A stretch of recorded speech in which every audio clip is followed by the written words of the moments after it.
हो आदरणीय माजी मंत्री तथा भारतीय जनता पार्टीचे वरिष्ठ सभागृहाचे सदस्य आमदार सदाभाऊ खोत साहेब या ठिकाणी आलेले आहेत। आता सगळ्यांचं स्वागत, ज्यांचे नावं विक्रम भाऊनी घेतले ते सगळेच आदरणीय व्यासपीठ। इस्लामपूर विधानसभा निवडणुकीच्या निमित्ताने काही लोक आपल्या समोर येतील, वेगवेगळ्या पद्धतीची भाषणं करतील, वेगवेगळ्या पद्धतीच्या गैरसमज निर्माण करण्याचे प्रयत्न करतील। पण इस्लामपूर शहरामध्ये, ज्या शहराचा लौकिक संपूर्ण तालुक्यामध्ये नव्हे तर जिल्ह्यामध्ये आहे, 169 वर्षाच्या कालावधीची नगर परिषद आपल्याकडे आहे, संभोपन अशी हिंदू मुस्लिम ऐक्याची परंपरा असलेलं आपलं शहर आहे। या शहरामध्ये वेगळ्या पद्धतीचा पायंडा काही लोकांनी गेल्या 30-35 वर्षामध्ये पाडण्याचा त्या ठिकाणी प्रयत्न केला। ज्याला मी नगराध्यक्ष पदाला उभा होतो त्याला आपण सगळ्यांनी मला आशीर्वाद दिला आणि त्या नगराध्यक्षाच्या चेअरवर, खुर्चीवर ज्याला मी बसलो त्याला इस्लामपूर शहराची काय नेमकी परिस्थिती आहे माझ्या लक्षात आलं। 35 वर्षात आपल्या शहराला कोणत्या पद्धतीचे प्रश्न भेडसावत आहेत हे त्यावेळेला माझ्या लक्षात आलं। आपल्या सगळ्यांना मनापासून काही गोष्टी मला सांगायच्या आहेत। 2,77,000 पेक्षा जास्त मतदान इस्लामपूर विधानसभा मतदारसंघाचा आहे।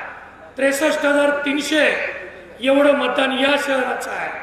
परंतु या शहरात कधी या शहराच्या विकासासाठी, या शहराच्या प्रगतीसाठी वेगळा विचार करण्याची आवश्यकता 35 वर्ष जे लोकप्रतिनिधी म्हणून काम करतात त्यांना केली गेली असं आपल्या बघण्यामध्ये नाही आहे। ज्या विकास आघाडी आमची सत्तेवर आली, 11 कोटी रुपये रस्त्यासाठी आले, त्यालाही विरोध करण्याचं काम बापू आठवत असेल तुम्हाला।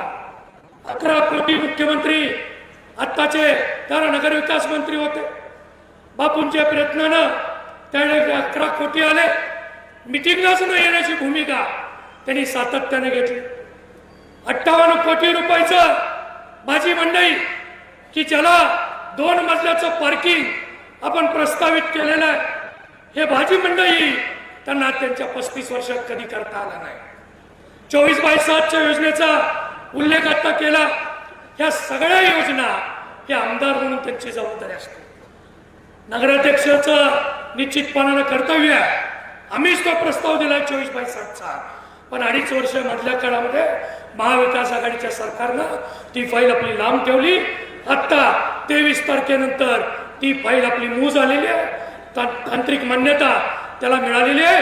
टेंडर त्याचं 123 कोटीचा त्या ठिकाणी नुकतंच 23 तारखेनंतर पब्लिश होईल आणि 24/7ची पाण्याची योजना ही या ठिकाणी आपल्या शहराला त्या ठिकाणी पूर्णत्वास सजेल अशी मला खात्री आहे। माझी आपल्याला विनंती आहे, या शहरामध्ये एकही क्रीडांगण नाही आहे। नगरपालिकेची जागा असलेलं एक क्रीडांगण हे तालुक्याचं क्रीडांगण म्हणून त्यांनी तालुक्याच्या क्रीडा अधिकाऱ्याच्या नावावर केलं, त्यामुळे नगरपालिकेला त्या क्रीडांगणावर पैसे खर्च करता येत नाही। मी अनेक भागामध्ये जातो, जिल्ह्यामध्ये जातो, तालुक्यात जातो, आपल्या बस स्टँडची अवस्था काय आहे, बारामतीचं बस स्टँड कधीतरी जाऊन पहा। अनेक लोकांना त्या बस स्थानकावरून आपल्याला अनेक वेळा ऐकावं लागतं। जे लोकप्रतिनिधी म्हणून काम करतात त्यांना माझा सवाल आहे, या शहरामध्ये तुम्ही पायाभूत सुविधेची 35 वर्ष का निर्मिती केली नाही? आज या शहरानं सातत्यानं चढत्या क्रमानं तुम्हाला मताधिक्य देण्याची जबाबदारी घेतली। आमची व्यापारपेठ काही ठराविक क्षेत्रापुरती मर्यादित राहिली। कचेरी रोड, गांधी चौक, संभाजी चौक, यल्लामा चौक, स्टँड रोड एवढीच मर्यादित का राहिली? 1980 साली या प्राधिकरण असताना प्रशासकाच्या काळामध्ये एक 100 फुटाचा रिंग रोड या शहराला मंजूर झालेला होता। तो आम्ही करण्याचा प्रयत्न केला, आम्हाला तुम्ही विरोध केला, हा जर 20 वर्षापूर्वी झाला असता तर आमची व्यापारपेठ, ज्या व्यापाऱ्यांनी आपलं घरदार सोडून या ठिकाणी येऊन हे व्यापारपेठ त्या ठिकाणी निर्माण केली, त्या व्यापाऱ्यांची 3री 4थी पिढी आज या व्यापारपेठेत काम करते. त्यांना जमीन, त्यांची घरं, त्यांची व्यापार हा आज त्या ठिकाणी कमी पडते जागा. ही जर 20 वर्षापूर्वी तो रिंग रोड झाला असता तर आपली बाजारपेठ ही त्या ठिकाणी निश्चितपणाने डेव्हलप झाली असती. हा विचार तुम्ही का करत नाही? तुम्ही फक्त दडपशाहीला, गुंडगिरीला प्रोत्साहन देण्याचं काम सातत्यानं केलं. मला आपल्याला विचारायचं आहे, 100 वर्षातनं एकदा एक नैसर्गिक आपत्ती या शहरावर आली, कोविड सारखं महामारी या शहराला आली. त्या कोविडच्या काळामध्ये या शहरामध्ये पहिल्यांदा पुण्या मुंबई नंतर 22 रुग्ण सापडले. 22 रुग्ण सापडल्यावर या शहरामधल्या लोकांना एका भीतीच्या छायेखाली वावरावं लागलं. त्यावेळेला तुम्ही कुठे होता? 11 दिवसानंतर हे आमदार महोदय या शहरात आले. ते पहिली बैठक खानापूर, दुसरी बैठक आटपाडी, तिथं एकही पेशंट नाही. अरे अशा पद्धतीचं राजकारण, या शहरावर आलेलं संकट, नैसर्गिक आपत्ती, त्यावेळेला आमदार म्हणून तुमचं दायित्व होतं, तुम्ही पालकमंत्री होता, तुम्ही या शहराला काय दिलं हा प्रश्न माझा नगराध्यक्ष म्हणून मी काम करत होतो. म्हणून मी विचारू शकतो, विचारायची इच्छा माझी आहे की तुम्ही 100 वर्षानंतर आलेला आमच्यावरचा प्रसंग, ज्या शहरानं या तालुक्यातल्या अनेकांना महापौराच्या वेळेला आश्रय दिला, अनेक लोकांना या ठिकाणी आश्रय देत असताना मदतीची भावना या शहरातल्या आमच्या सगळ्या नागरिकांनी घेतली, पण आमच्यावर प्रसंगाला त्याला आमदार महोदय तुम्ही आमच्या मदतीला आला नाही. ज्या वेळेला दुसऱ्या लाटेमध्ये आम्हाला सांगितलं गेलं की पर गावामध्ये राहणारी नातेवाईक आपल्या गावात आले तर घरं छोटी आहेत, आपली 1 किंवा 2 वॉशरूम आहे, आपण हॉस्टेलची व्यवस्था जिथं असेल तिथं या नातेवाईकांना ठेवूया. आम्ही सगळ्यांनी नगरपालिकेमध्ये ठराव केला, आम्ही सगळे एकत्र बसायचो आणि त्यावेळेला असं ठरलं, या जेवढ्या शिक्षण संस्था आहेत त्यांना पत्र द्यायचं. ते पत्र दिलं गेलं. एका संस्थेने आम्हाला त्यांचं हॉस्टेल त्या ठिकाणी देण्याचा नकार कळवला. ती संस्था कुणाची आहे हे कधीतरी त्या आमदार महोदयांना विचारा. या माणसानं या शहरासाठी, आमच्यावर आलेल्या प्रसंगासाठी, नैसर्गिक आपत्तीसाठी मदत करण्याची भूमिका घेतली नाही. उलट जे मुख्याधिकारी म्हणून अत्यंत तडफेनं आमच्या सगळ्यांच्या बरोबर एक महिला असताना सुद्धा काम केलं. 3 वर्षाची आणि 5 वर्षाची 2 बाळं त्यांना असताना या पायरीवर पुढच्या ते रात्र आम्ही बसलेलो आहे. या ठिकाणी त्यांच्याही अंगावर खुर्ची घेऊन जाण्याचं एक आणि अतिशय निंदनीय प्रकार एका नगरसेवकाने केला. नुसता प्रकार केला नाही, तो कशासाठी केला? अरे ज्या कोविडच्या काळामध्ये सगळं बंद होतं, तुम्ही दारूची वाहतूक करता आणि त्याला पाठीराखा म्हणून तुम्ही त्याच्या पाठीमागे उभा होता. हे या शहरातल्या नागरिकांना आवडलेलं नाही. ज्या वेळेला तुम्ही त्यांना पराभूत केलं, आमच्या अमित वसवासारखा एक तरुण कार्यकर्ता उभा राहिला, जनतेनं ठरवून त्यांचा पराभव केला. परंतु जनतेच्या इच्छेचा अनादर करून पराभव केला असताना सुद्धा त्यांना स्वीकृत करण्याचं काम या आमदार महोदयाने केलं. जनतेच्या निर्णयाला त्या ठिकाणी हरताळ पासण्याचं काम या आमदारांनी सातत्यानं केलेलं आहे. माझी आपल्याला विनंती आहे, या शहरामध्ये प्रगती करायची असेल तर महायुतीचं सरकार, आज सदाभाऊ त्या ठिकाणी आमदार आहेत, त्यांचा फंड असेल तुमच्या शहरामध्ये, या ठिकाणी संबाप्पाच्या पांढरीमध्ये या ठिकाणी कधीही अहंकार, दर्प, अहमपणा चालत नाही. त्यांची एक युट्यूबची मुलाखत मी ऐकली.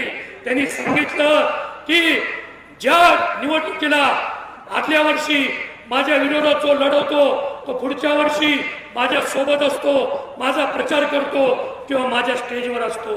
अहंकार या शहराचे नागरिक संबाप्पाची पांढरी चालू देणार नाही, हे तुमच्या सगळ्यांच्या विश्वासावर सांगतो. मला तुमच्या सद्विवेक बुद्धीवर माझा विश्वास आहे, तुमच्या निर्णय क्षमतेवर माझा विश्वास आहे. पहिल्यांदा संधी मिळाली या शहराचा आमदार करण्याची, ती संधी दौडू नका, त्या संधीचं सोनं करा. कारण आपल्या शहराची प्रगती करायची असेल तर आपला माणूस तिथं लागतो. कारण कोविडच्या काळामध्ये मी अनुभव घेतलाय, शहरातल्या अनेक नागरिकांनी अनुभव घेतलाय. कासेगावचा माणूस मुंबईला पाठवून या शहराची प्रगती होणार नाही. तुमचा माणूस, तुमच्या घरातला माणूस, आपला माणूस, कुटुंबातला माणूस तुम्हाला मुंबईला पाठवावा लागेल. त्यासाठी आशीर्वाद मागायला मी तुमच्या दारात आलो आहे. तुम्ही आशीर्वाद द्यावा. 20 तारखेला घड्याळ या चिन्हासमोरील बटन दाबून या समबाप्पाच्या पांढरीमध्ये या ठिकाणी अहंकार चालत नाही हे दाखवण्याची एक चांगली संधी तुम्हाला आलेली आहे.